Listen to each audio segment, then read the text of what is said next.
Hi, everyone. Welcome and thanks for listening. I'm Mike Mentor, Chief Investment Officer for Financial Synergies Wealth Advisors here in Houston. Today, I'll be briefly walking you through our 10 principles for a better investment experience. I want to say by no means are these the only investment principles we follow, and it's not the be all end all, but hopefully it can serve as a decent foundation for achieving a better investment experience just overall.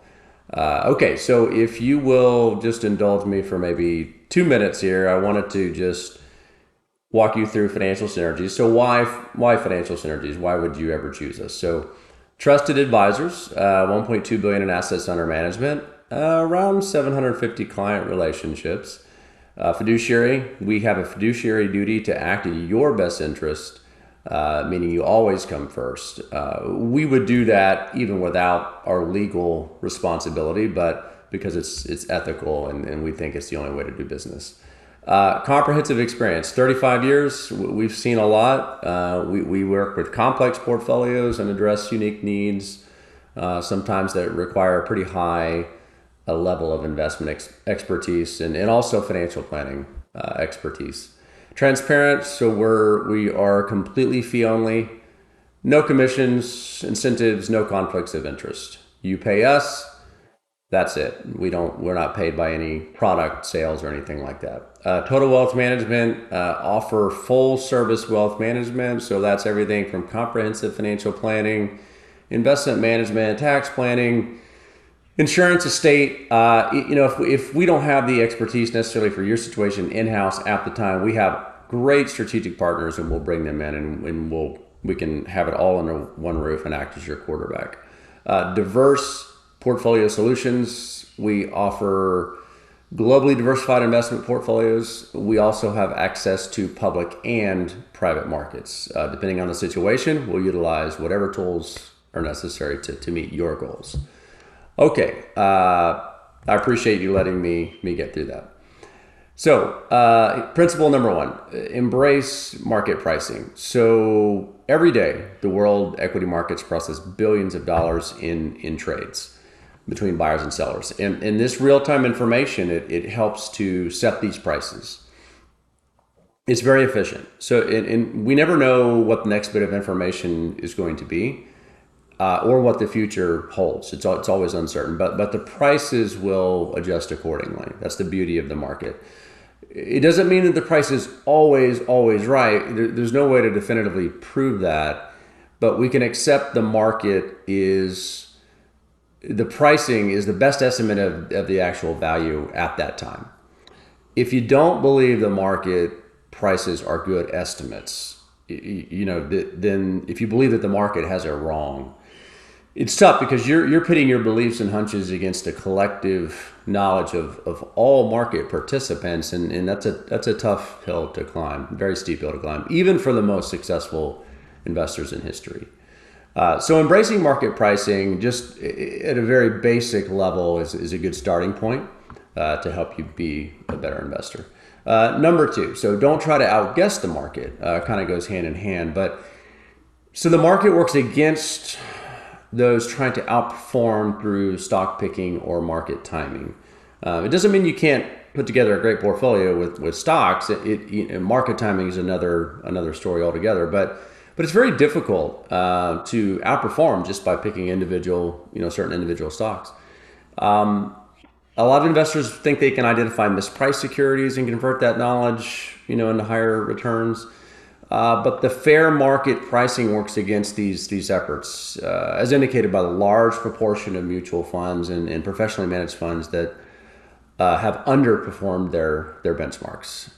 We can see that only 18% of U.S. funds and equity funds, and then 15% of fixed income funds have survived and outperformed their benchmarks over the last 20 years. So the top bar represents the number of equity and fixed income funds in operation over this period. And these funds compose the beginning universe of that period. The middle bars show the percentage of funds that survived the 20-year period. And the bottom bars show the much smaller percentage of funds that actually survived and outperformed during that period. So obviously the research is pointing to the fact that over both short-term and long-term time horizons, the deck is stacked against those attempting to outguess the market. It's not to say that no active funds will beat the market. It's just that it's extremely difficult to do it, consistently. And you really don't need to beat the market to be successful. Honestly, you just have to allocate your assets appropriately to harness the power. Okay, number 3. So resist chasing past performance. Past performance actually offers very little insight into a fund's or investment's future returns. It's a very common mistake. Many investors resort to using the recent track records as a guide to selecting investments, thinking that the past success of the managers is going to continue. But does this assumption actually pay off? Research offers strong evidence to the contrary. This chart shows that among equity funds ranked in the top quartile based on previous 5-year returns, only a small minority also ranked in the top quartile of returns in the following 5-year period. So there's a lack of persistence. It casts further doubt on the ability of managers to consistently gain an advantage on the market. Some fund managers are certainly better than others, no question about it, but track records alone probably don't provide enough insight to identify management skill. Stock and bond returns contain a lot of noise also, and impressive track records may simply result from good luck, especially in the short term. So the assumption that strong past performance will continue, it often proves wrong, and it leaves a lot of investors really, really disappointed. Okay, let's go on to number 4. So let markets work for you. Kind of goes back to the first principle, but let's kind of reiterate this fact that the financial markets have rewarded long-term investors. Most people look to the financial markets as their main investment avenue. And the good news is that capital markets have richly rewarded investors. The markets represent capitalism at work in the economy and historically have provided provided returns over inflation, I should say. So the growth of wealth graph shows performance of these various indices and inflation since 1926. And we can see the pretty dramatic role of stocks in creating real wealth over time.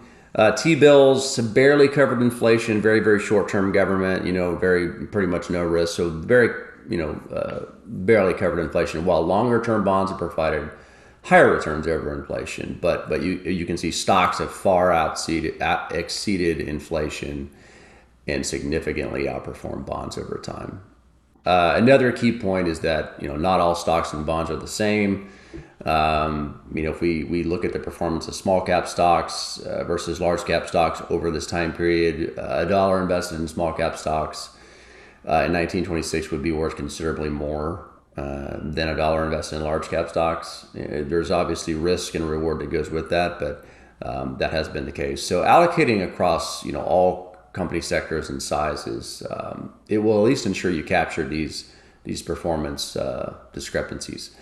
But keep in mind, obviously, there's always a risk and uncertainty in the markets, and these historical results may not be always repeated in the future, but it gives us a good window into the past and expectations. Nevertheless, the market is constantly pricing securities to reflect a positive expected return going forward. Otherwise, people simply would not invest their capital. So markets do work, just let them work for you. Okay, about halfway done, guys. So 5, consider the drivers of returns. There's a lot of academic research that actually goes into what drives returns.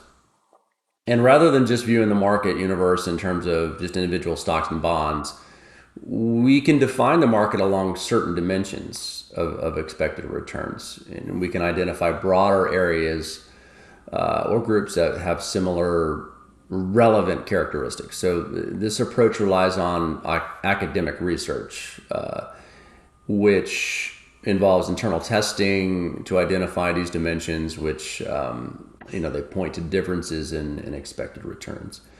In the equity markets, as we can see in the chart, the dimensions are size. So small cap versus large cap, we have relative price, value versus growth, and profitability, low versus high profitability.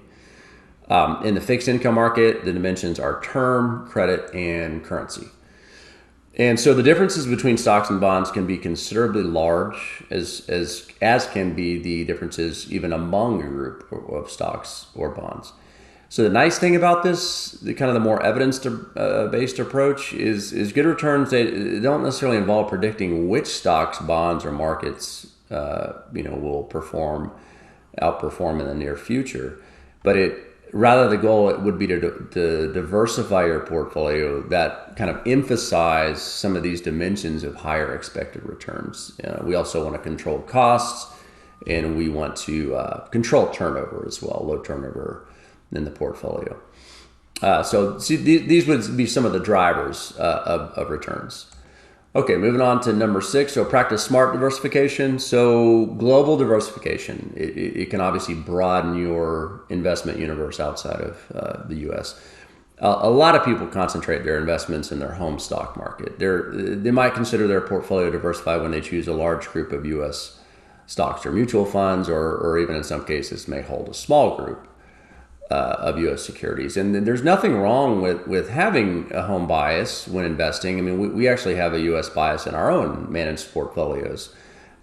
Yet from a global perspective, limiting to just a handful of stocks or even one stock market, it's a rather concentrated strategy. So this slide simply shows a comparison of investing only in the U.S. market. So we have the S&P 500, which pretty much is the whole market almost, versus a globally diversified portfolio that holds assets in markets around the world. And that's represented by the All-Cap World Index. For the global portfolio, holding thousands of stocks across the world's developed and emerging markets, it will really broaden out your investment universe. And so diversified portfolios should ideally hold multiple asset classes that represent different market areas around the world. Now in recent years, to be fair, the U.S. markets have mostly outpaced international markets, but this certainly has not always been the case, and you just never know when that trend will reverse, as it most certainly will. Okay, number 7. Avoid market timing. This is a big one. So contrary to popular myth, you'll never know where the market is going from year to year. Even with a diversified portfolio, market movements, they can tempt us to switch asset classes or jump in out of the market based on predictions of future performance. But market timing, it's definitely one of the most common mistakes we see among investors. And so this slide is simply featuring annual performance of major asset classes in the U.S. and international markets. It's over the last 15 years. So this kind of patchwork of colors shows that the relative performance of asset classes is really unpredictable from year to year. So investors who follow a diversified approach are better positioned for returns, whenever and wherever they may occur. Diversification also reduces the risk of being heavily invested in an underperforming asset group or sector in any given year. So really, the bottom line is you don't have to know where the market is headed to be a successful investor. Just simply accept that there will be ups and downs, and we stick with the long-term game plan. Okay, number 8, manage your emotions. So this is a big one. Too many people really struggle to separate their emotions from investing. It's just simply the human condition, right? I mean, we're not wired all that well for investing. We all go through this cycle, kind of a basic cycle here, right? Optimism up to elation, nervousness, fear, back to optimism. And this cycles through over and over and over again. It's basically, you could follow that with any business cycle or economic cycle. It's basically what we go through in our emotions. So markets go up and down, but we have to avoid the urge to make decisions based on the emotions that we're feeling at the time. The results of those actions can be pretty devastating.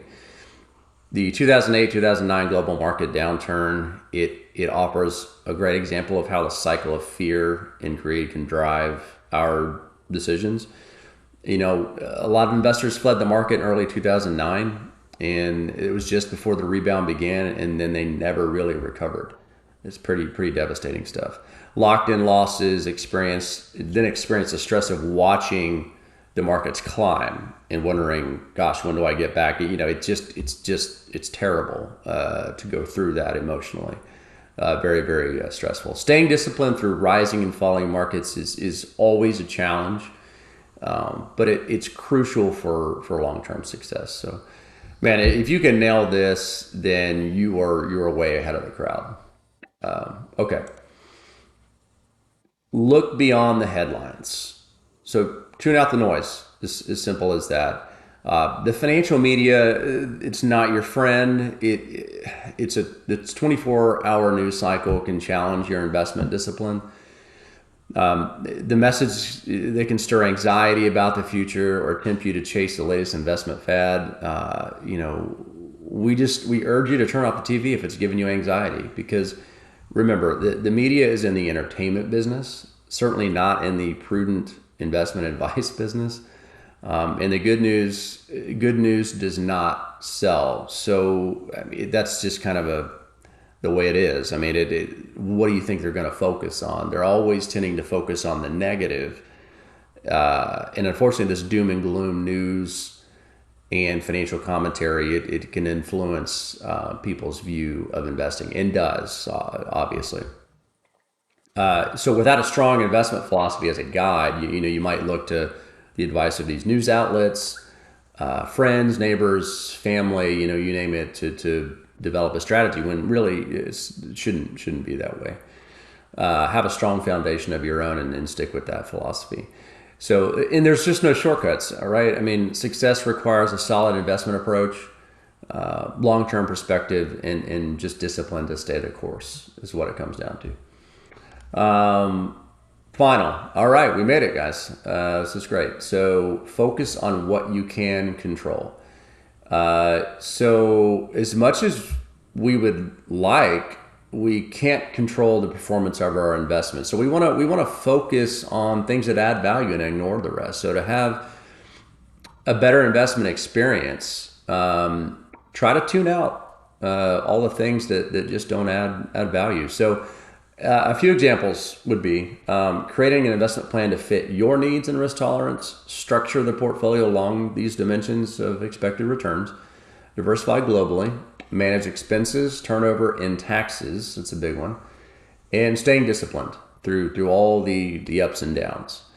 Try starting with a financial advisor who will customize a financial plan and investment strategy to meet your goals. A good advisor can help you focus on actions that add investment value, such as, for example, managing expenses, portfolio turnover, and maintaining broad diversification. Equally important, an advisor can keep you on track through all your life changes and the ups and downs of the market. A prudent advisor should be able to guide you through all of that. So, okay.